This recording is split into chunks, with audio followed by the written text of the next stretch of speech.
Hello, everyone. Welcome to a brand new episode of the podcast Beautiful You. We are here with a very special guest, Gazit Chaya. She is also known as Z, is a mistaken ambassador for radical acceptance and unconditional love. Through dialectical behavioral therapy, gender affirming care, and nervous system education, and consistent conscious contact with divinity, Z is learning to live a life worth living one day at a time. Thank you so much for being here with us. I welcome you to the podcast.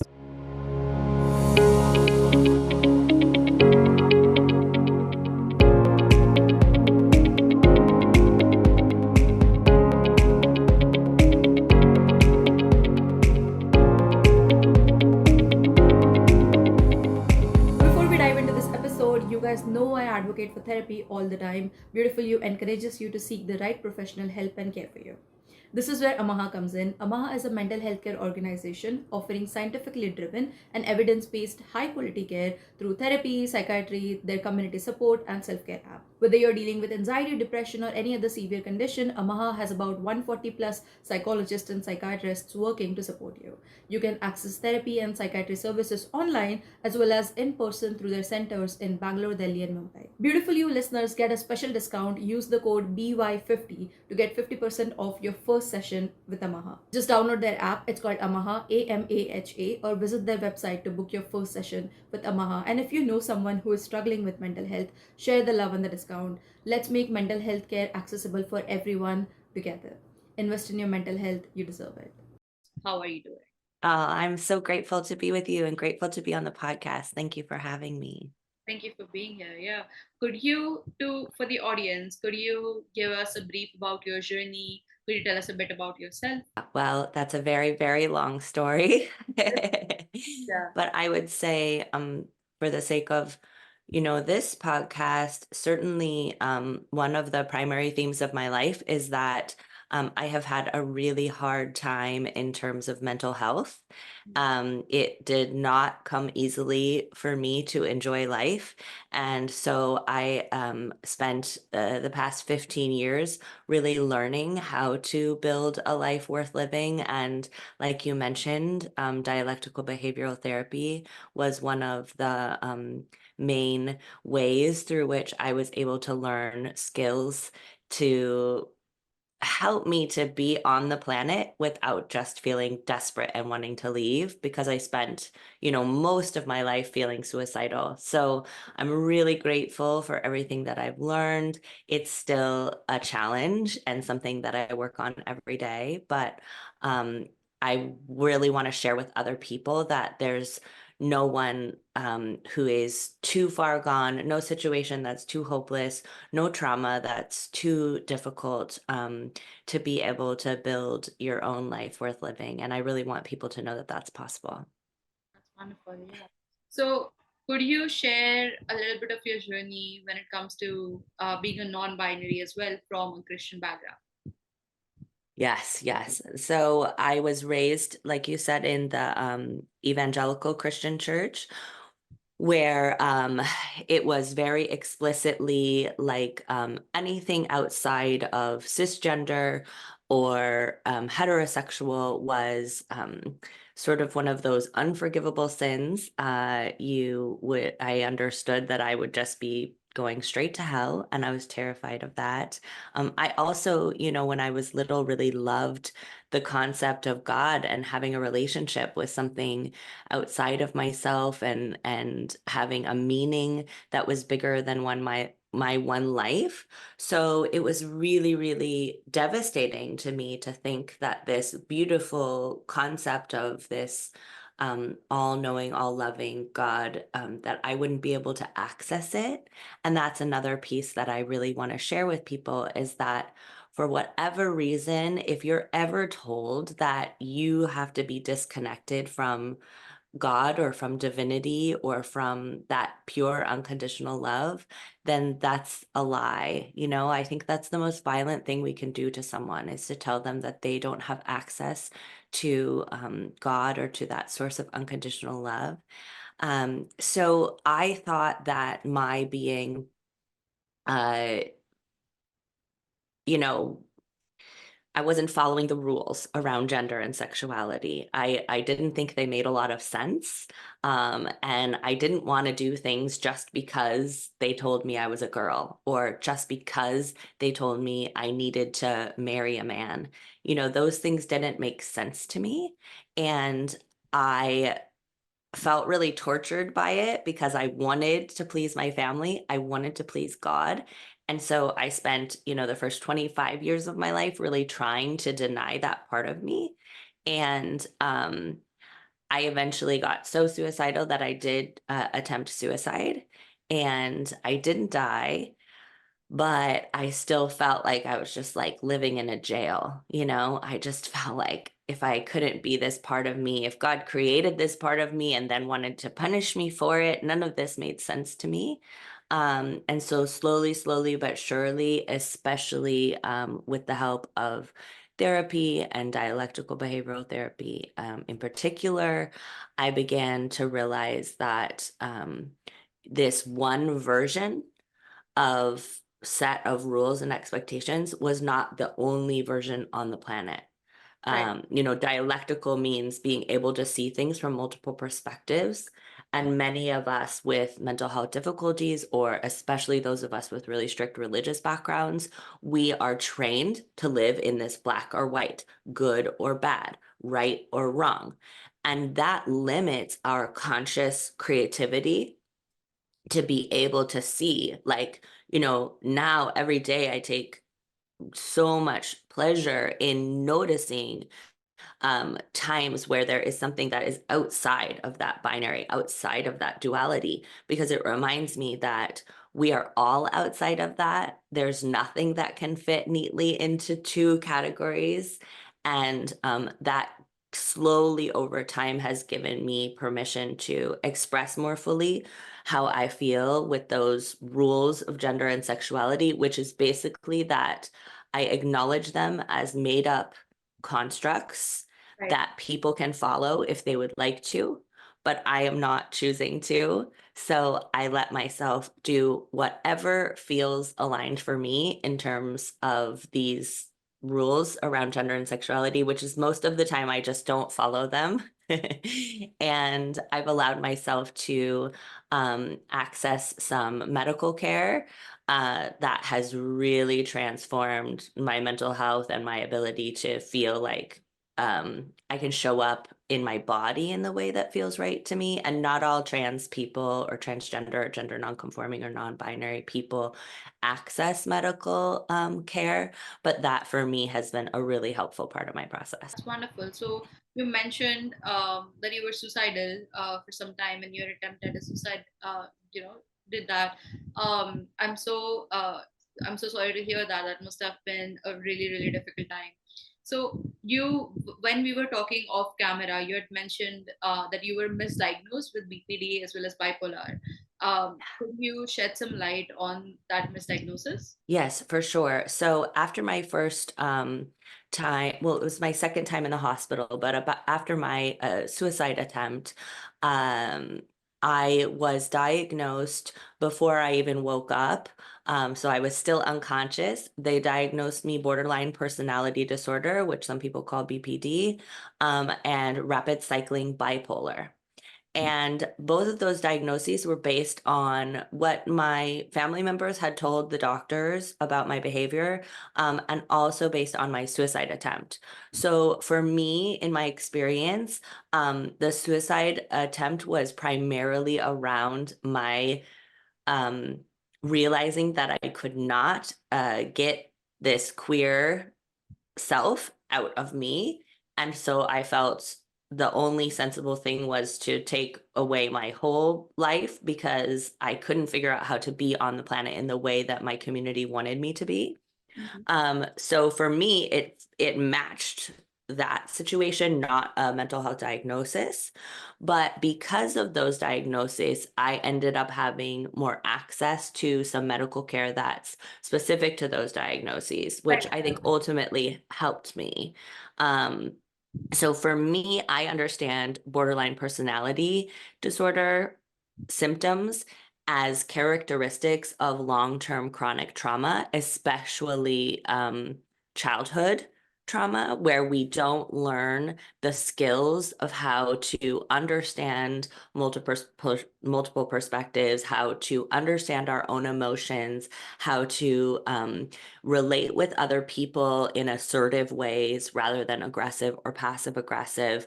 All of this I learned in dialectical behavioral therapy because I did have characteristics of borderline personality disorder, but for me, they were just symptoms of a childhood where I just didn't learn skills, not because anyone in my life was evil, but because they didn't have those skills in order to be able to teach them to me as a child.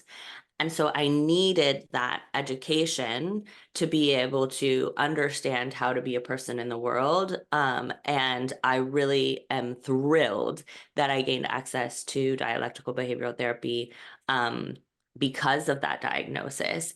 But I no longer fit the diagnosis because I now have worked on developing the skills so that I don't demonstrate these characteristics. There is a diagnosis called complex PTSD, which more and more people are talking about. And it relates to that long-term chronic traumatic disconnect from relationships of care that we hope to have as children. And I think that diagnosis more closely fits the people who are often diagnosed with borderline personality disorder. But what I think I had mentioned to you that's so important for me to share for anyone who has been diagnosed with BPD or anyone who has a loved one who is diagnosed with BPD is that many in the medical community or mental health community will say it's a hopeless cause. Like many therapists will refuse to work with people with borderline. Many people will just end relationships with people that have been diagnosed with borderline, and many people with the diagnosis will feel hopeless and give up on themselves because so many in the mental health and medical community say you're a hopeless cause. You're just going to destroy everything in your life, and you're just a scary monster, you know? But what I want to say is in my dialectical behavioral therapy community, there are so many of us who no longer fit the criteria for borderline because we learned the skills to build a life worth living, and we have beautiful, meaningful lives, and we're able to contribute to the world. And there's no such thing as a hopeless cause. And if you or a loved one has been diagnosed with borderline, I really encourage you to reach out for dialectical behavioral therapy because it was created by someone with a borderline diagnosis for people with borderline diagnosis or characteristics of borderline. And it's just been proven to be really effective with all sorts of things as well, including PTSD and addiction. So it's fabulous. And I think everyone on the planet should get DBT. Wonderful. Okay. So um, we have talked about dialectical behavioral therapy quite a bit, but could you, if you had to sum it up in a few lines, could you talk about it so the listeners also have an idea about what it is? Yes. So it's a combination philosophically of cognitive behavioral therapy and Zen Buddhism. So there are aspects from cognitive behavioral therapy around understanding your thoughts and questioning your thoughts and supporting yourself in not just having to stay stuck, like we said, in that black or white. So it also pulls in aspects from the Zen Buddhism around radical acceptance and mindfulness, which is really powerful. So there's four main modules in DBT. It's mindfulness, interpersonal effectiveness, distress tolerance, and emotion regulation. For many people with borderline diagnosis, there's tends to be suicidality or self-harm. And so the distress tolerance and the mindfulness are really like powerful medicine for that experience of self-harm. A lot of us with suicidal thinking or self-harm have a like there's not good evidence that it can be improved or relieved with traditional CBT. And the mindfulness paired with radical acceptance, which means you acknowledge that the things that have happened in your life have happened and you don't necessarily approve of them, but you're going to stop fighting that reality and you're going to see how you can move forward. So a lot of us stay stuck in like fighting the history or feeling like a victim because of the history, right? So the distress tolerance and the mindfulness are like get back on track, like get your life back. And then the interpersonal effectiveness and emotion regulation teach you how to navigate being in relationship with other people, which for a lot of folks who come from traumatic childhoods haven't learned to do because they didn't have safe relationships with their caregivers. So yeah, and it's a skill-based therapy. So it is not like talk therapy. You don't go to a therapist and just like sit and talk about your life. You go to a class and you learn skills and you practice them through exercises and homework assignments. So it's very approachable, even for people who feel like scared to talk about their own personal trauma. You can do, you know, you can learn these skills without having to rehash everything that you've been through. Right. Okay, makes sense. That's interesting. So one thing that you mentioned is that people who are transgenders or with who are non-binaries, they don't access healthcare. So what was it about you? Because you identify as a transgender, if I'm not wrong, right? And a non-binary. Yeah. So what, like, what made you approach the healthcare system? What was different about it? And what do you think needs to be changed when it comes to providing healthcare to the people from the community? Well, I mean, just at the like base of it is that there's a general idea still in the world that a transgender person or a non-binary or gender non-conforming person is not real, right? There's sort of a lack of belief in it on a foundational level that I think affects medical providers and mental health providers. When we question someone's reality, we are we are automatically like disempowering them and disrespecting them as a full human, right? So when you question something that is as core to someone as who they are, you are disempowering them and putting them in a position to have to prove something about themselves. And that's dehumanizing in a way that makes it unsafe to go to a medical provider or to a mental health provider. So, for example, it's different all over the world, right? In many places, you can still be killed for being any LGBTQ identity, right? You can be put in jail, you can be punished. And in the United States, it is always changing. And we've had an increase in the past few years of anti-LGBTQIA plus legislation. So there are places where it is becoming increasingly dangerous to be transgender. You can be, it's, you know, you can be in a legal situation just for using the bathroom that feels right for you in many places in the United States now. So this awareness that there could be someone who thinks that you're anywhere from not real to you know, having a mental illness to being like illegal criminal for just being yourself creates a lack of trust with medical providers and mental health practitioners. So many people are hesitant to approach those resources because they don't know how they're going to be received or treated. And also, it is because of the way that queer and trans people end up losing family resources or housing resources or access to medical care just from not having the financial resources or the medical insurance because of the way that they have been discriminated against as a queer and trans person. They may not even have the ability to go seek medical care.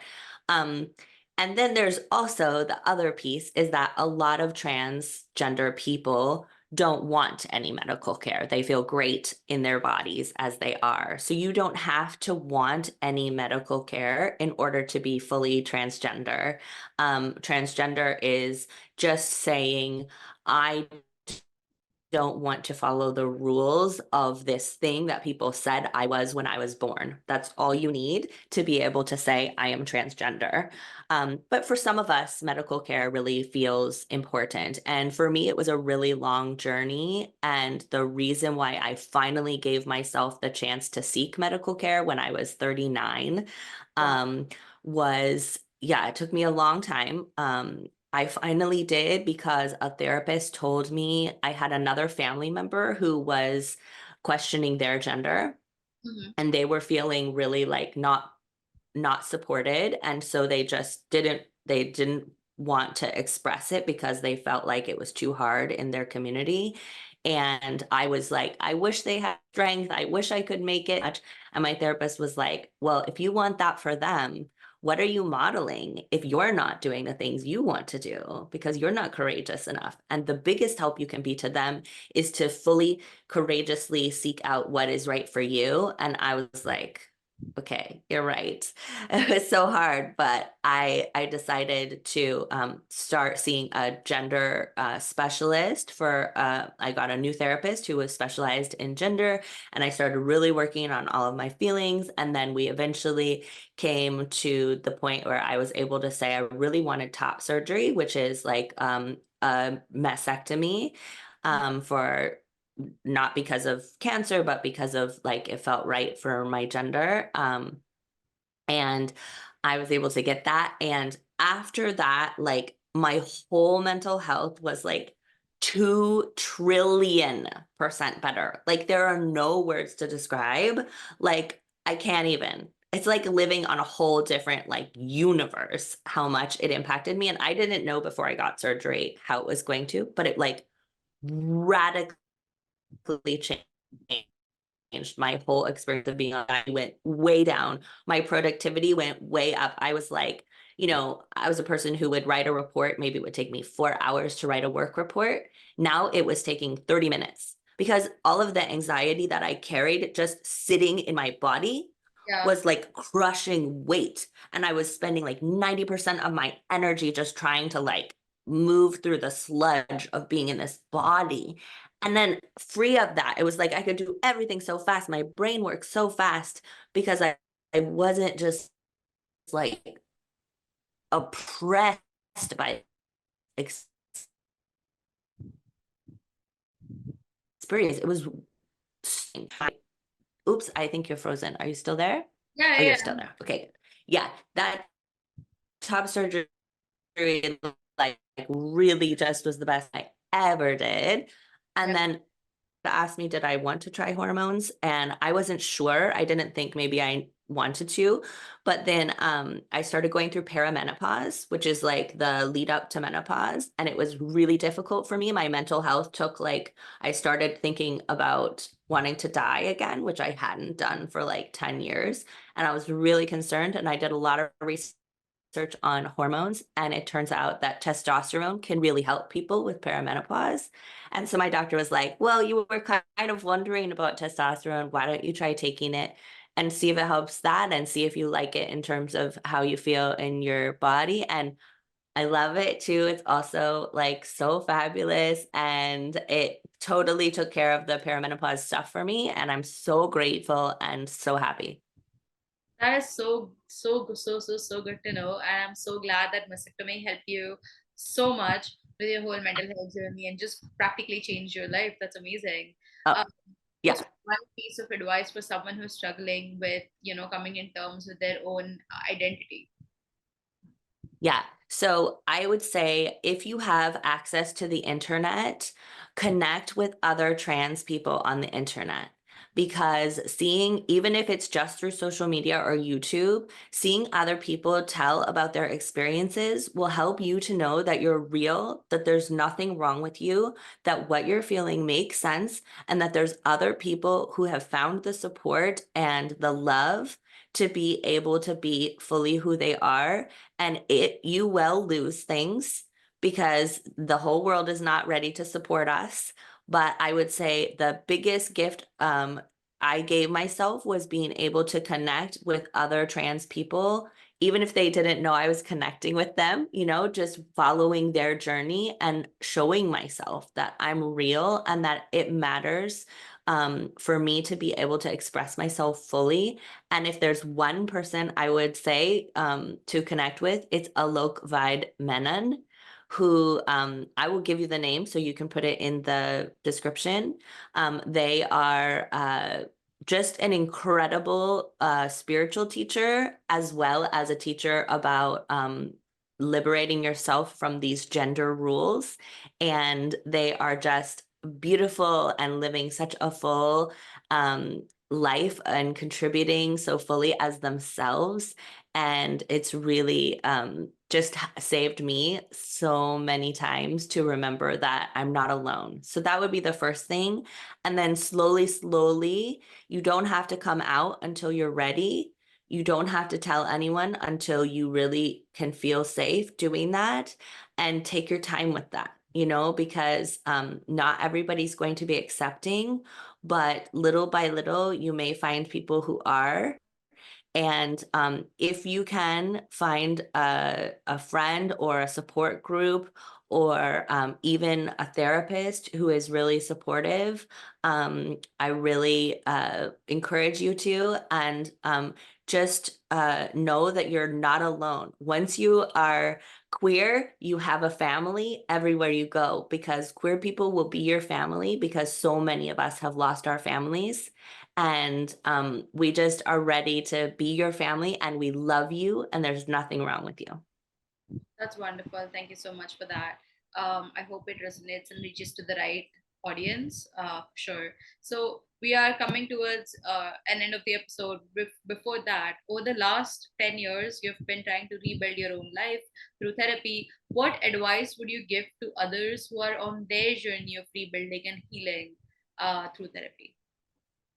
Yeah, so the biggest piece I think that still makes such a difference in my everyday is just continuing to question these messages and these thoughts that you're being given, that something is wrong with you. Right. There is nothing wrong with you. If you are having a behavior that people are saying is unacceptable, or that you don't like let's say you are feeling depressed, you are feeling like you can't get out of bed in the morning, you're feeling like you want to die, you're feeling like you want to hurt yourself, these are there because there is something inside of you that needs support and love, not because there's something wrong with you. It's not your fault that you're feeling this way.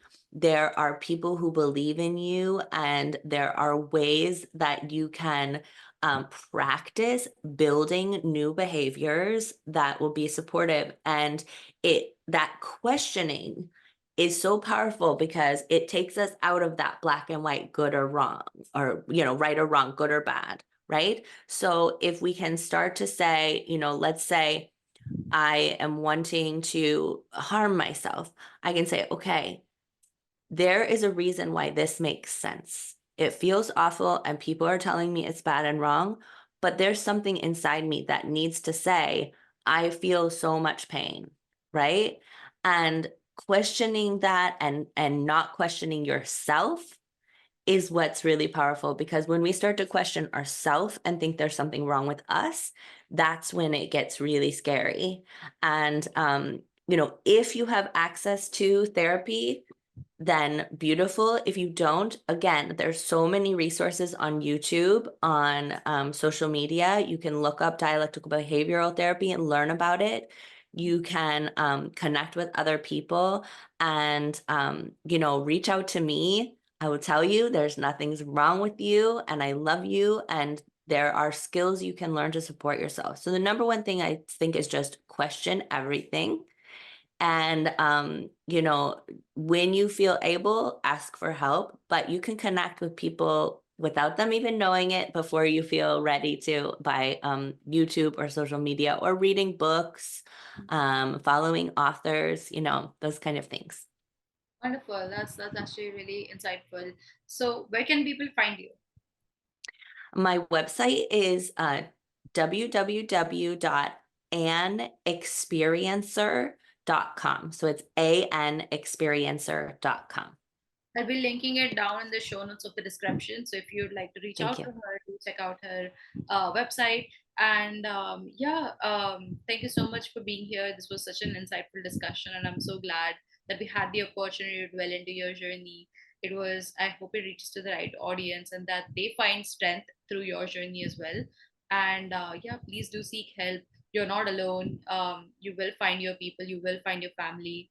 and yeah, seek the right help. Therapy, like if you have access to therapy, that's great. If you don't, there are other ways to get better as well. So yeah, thank you so much for everyone who has been through till the end of the episode.